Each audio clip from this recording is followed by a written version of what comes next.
Hello, my name is Robert Bruce and I'm a financial journalist. And with me today to discuss the IFRS Foundation and how it's governed and the whole issue of standard setting globally is Michel Prada, the chairman of the IFRS Foundation Trustees. Michel, in a recent speech in Frankfurt, you described the standard setting process as being described as messy, controversial and unpopular.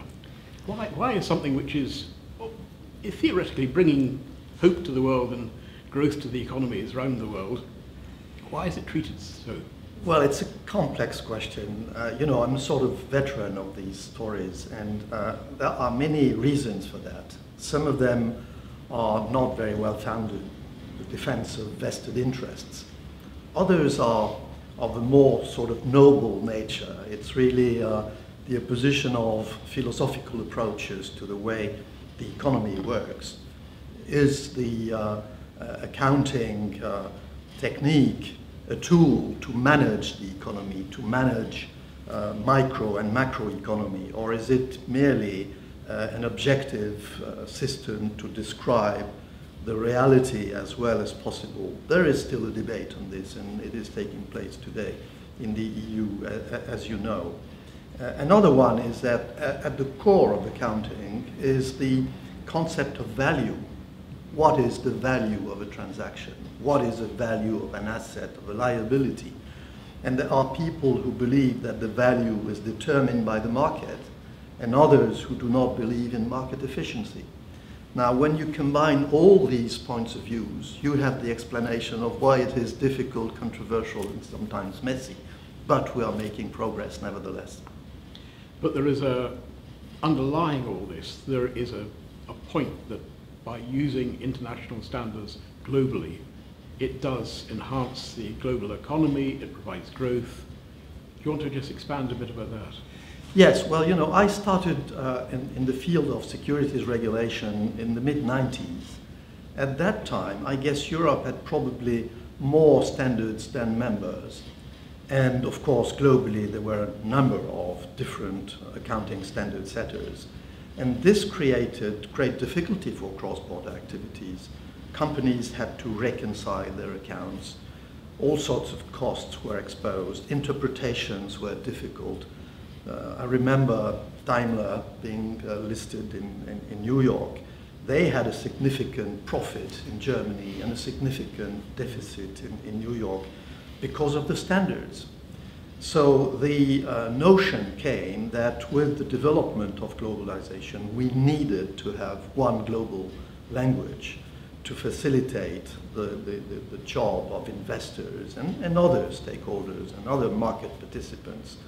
Hence the decision made by IOSCO, the Organization of Securities Regulators, to support the view that we should have as an objective a single set of high-quality accounting standards, and hence also the reform of what was the IASC that became the IFRS Foundation and the IASB. And we set up this objective at the very end of the 90s, and we finalized it in 2001. Can you just talk a little bit more about how the whole effect of globalization has come through? Well, I think people do not realize, because of all the difficulties that take place today, the progress that has been made. In a little more than 10 years, we really started implementing this globalization process of the standards in the early 2000s. And when you look at the situation today, in 2014, you have a system whereby, in a way, our initial objective is nearly achieved, which means that a company that wants to get listed in several markets throughout the globe today can do it using one language, which is IFRS. You can list, of course, in all the EU, Latin America, many countries in Asia, but also in the United States using IFRS. And so in a little less than 15 years, we have realized the delivery of a global language that is accepted everywhere, which is a huge progress. it has been clearly a huge progress for Europe to begin with. I remember the EU Commission and the EU institutions struggling to build a European standard in the last 40 years, and suddenly they decided to move to IFRS directly.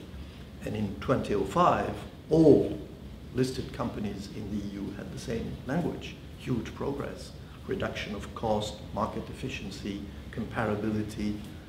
All these advantages have been partly delivered today, but there is still some progress to make for the future. How important was it to have the support of the G20 nations? Well, I guess the G20 was very important, as always. And by the way, before the G20, the G7, G8, and the Financial Stability Forum that was established in the aftermath of the Asian crisis also played a role. I remember David Tweedy coming to the FSF explaining the development of the standards at that time. But it's clear that the London and Pittsburgh communiqué created a momentum that facilitated the development of the standards globally. They focused on a specific one, which was convergence with the US. And this was probably a good idea, and it was useful because obviously it has created a dynamic for the IASB and the FASB to work together and try to converge as far as possible. Unfortunately, convergence hasn't been achieved for all standards, but globally speaking, US GAAP and IFRS are very similar with a few big differences here and there. But what happened is that the dynamic created by the G20 created a situation where today more than 100 countries implement IFRS. 2/3 of the G20 are IFRS compliant. And therefore, we are moving from a focus on convergence to a focus on multinational approach to the standard setting process. That doesn't mean that we're not going to work with our US friends. We need to work with our US friends. The US is a huge economy, and US GAAP and the FASB are highly sophisticated. But from the bilateral nature of the dialogue, we're moving to a more multilateral nature of the dialogue through a new advisory body called ASAF, the Advisory Forum we have set up last year, and that brings together national or regional standard setters of the globe to advise the IASB and to have a more inclusive process of standard setting that is consistent with globalization. Of course, one of the main purpose of the trustees is to ensure that the governance of the foundation and the IASB works. Can you just talk a little bit about how that process works? Well, that process has been an ongoing process of improvement. When we set up the organization in the early 2000s, I was a member of the group that participated in this. We considered that at that time, the best solution was to have a non-for-profit private organization run by trustees and monitoring a standard board. And the trustees would have the role to raise funds, to run the organization, to appoint people. But quite rapidly, it appeared that there was an issue of accountability, an issue of political legitimacy in the noble sense of it, of the trustees themselves. However respected people or sophisticated people they were, and the first chair was Paul Volcker, an immense personality in all sense of the term, there was a need to provide some political legitimacy, hence the setting up of what we call the monitoring board, which is from a functional point of view a fairly good answer to the question posed. The monitoring board is composed of securities regulators, people responsible for the monitoring of the good functioning of markets. And from a functional point of view, there is clearly a strong link between financial reporting and monitoring of market. Hence the legitimacy of a system whereby the monitoring of the organization itself, of the trustees, is delivered by the monitoring board, which is, as you know, composed of the EU Commission, IOSCO, the SEC, the Japanese FSA, with the Basel Committee as an observer. So the monitoring board provides legitimacy to the trustees, supervises the way the trustees deliver their duties. And then the trustees have several responsibilities. They appoint the people, they run the organization, they manage the organization, and they also monitor the process of the IASB. And this is extremely important because it provides transparency, accountability, and we want to make sure that in this global process, everybody has been listened to. Now, it's not always easy. Sometimes people have the feeling that they are not listened to enough. I know no organization that has such a transparent, sophisticated system to consult, to listen, to bring together the positions of different people from all over the globe and try to determine a position that will be palatable to the globe, which is obviously a very ambitious objective. Could you talk a little bit about the role of the IASB? In many cases, you can see it as a unique organization. Well, it is in a way unique. It is not that unique. I think when you look at the different kinds of organizations internationally, you have very different models. Some models, the most traditional ones, are established by nations, by governments, on the basis of treaties. But you have a host of organizations that are empirically built to bring together people coming from different parts of the world and different origins from a technical point of view. And there is a host of organizations that are a bit similar. Now, we are probably unique in the way we have managed to bridge the gap between political legitimacy and technical independence, organizing a sort of gearing system whereby starting from the monitoring of the securities regulators, going through the trustees, we move to the technical specialists that independently make their own decisions, are totally independent from lobbies, from politics, and try to determine the best standard in the interest of the market. I don't think people understand always this kind of arrangement very well, because in some cases, some politicians would like to see the system more under control. In other cases, others would like to see public authorities totally out of the game. But we have to bring together Japan, China, the United States, the EU, Africa, and Latin America. And all these countries have different political models, different political balances of power.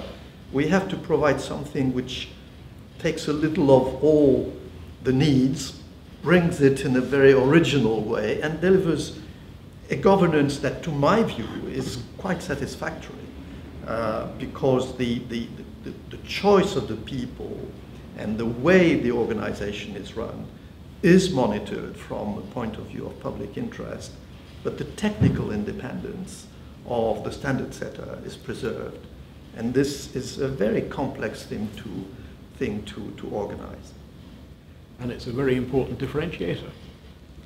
It is indeed. Of course, sometimes people do not understand. I remember in my own country some people saying we have to regain accounting sovereignty.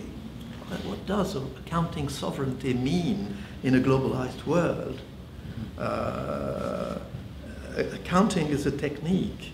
It's a very complex technique which deals with, again, value, identification of transactions, substance of transactions, determination of assets, liabilities. It goes very deep in economics and finance, but it is very technical. And we are absolutely convinced that in any case, accounting is very different from prudential management, from tax, from legal organizations. It is a tool to describe. It's not a tool to orient. And we We should not be influenced by the weather to determine the kind of way we measure temperature. Another point is that as the process of standard setting has matured, you're now as interested in how the standards are implemented, the achievement of consistency around the world. Yes, well, this is a new strategic direction that was taken early last year. By the way, sometimes some people could criticize the standard because of their implementation. It has to be made clear that we are a standard setting body. We have no legal capacity to impose the standards and, of course, to enforce. And therefore, the question of the relationship between standard setting and the way the standards are implemented is a delicate one.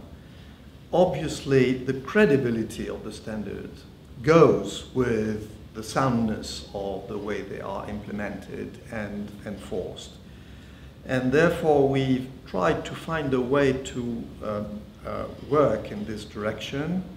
And what we did was twofold. Firstly, we tried to better understand where we were. And we decided to have an in-depth analysis of what we call the jurisdictional profiles, looking at the reality in all the countries where IFRS are fully implemented, partly implemented, required, permitted, or whatever, whether there are endorsement processes or not, whether there are carve-outs or not.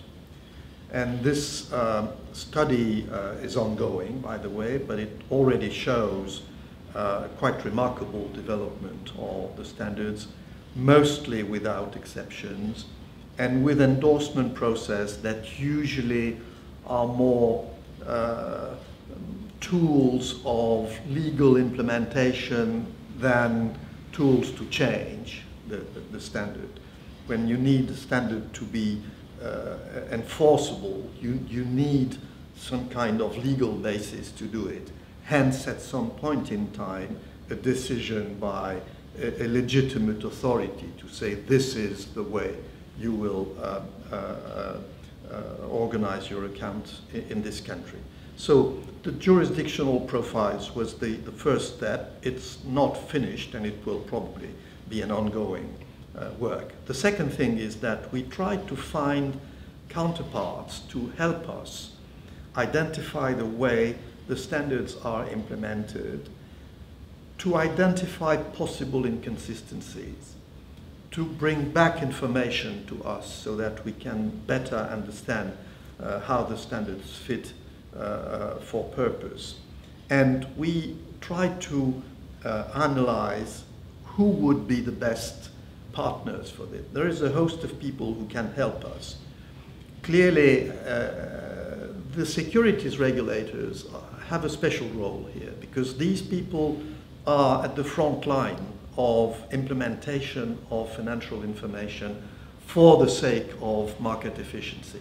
And they know where financial information is okay or has flaws.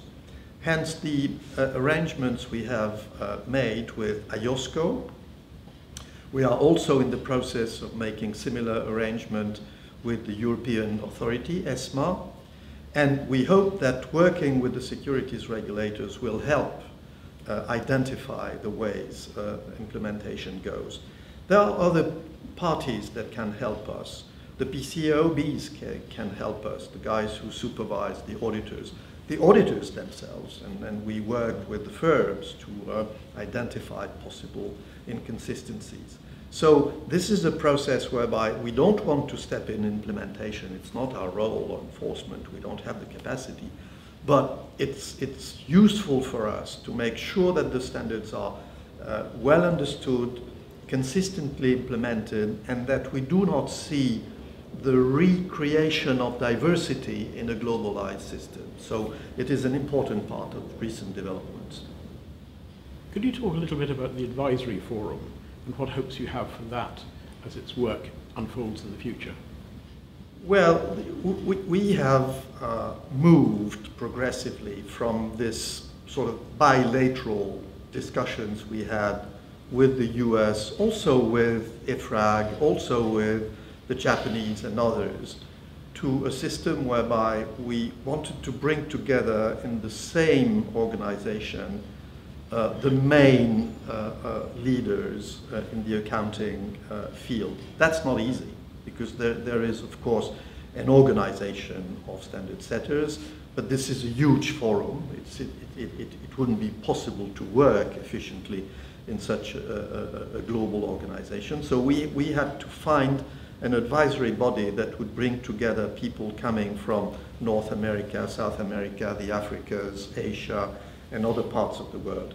Hence the ASAF, which is composed of 12 people and chaired by the chair of the IASB. They have started working together probably a year ago, a little more than that, and apparently it works well. It is composed both of regional representatives, where regional organizations exist, such as, for instance, IFRAG in the EU or the AOSSG in Asia, and also the leading standard setters that are part of the board. And we believe that this should be a good answer to the step we have made moving towards globalization. I know that sometimes some people say, do you take stock enough of the specificities of huge markets?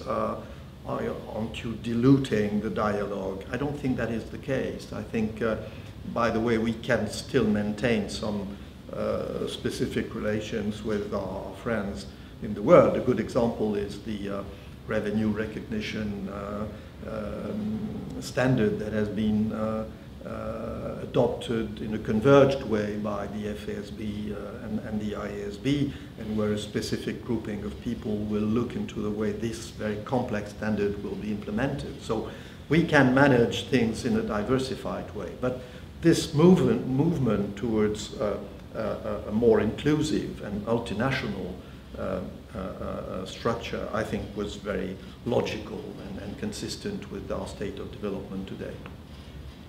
Michel Prada, thank you very much indeed. Thank you.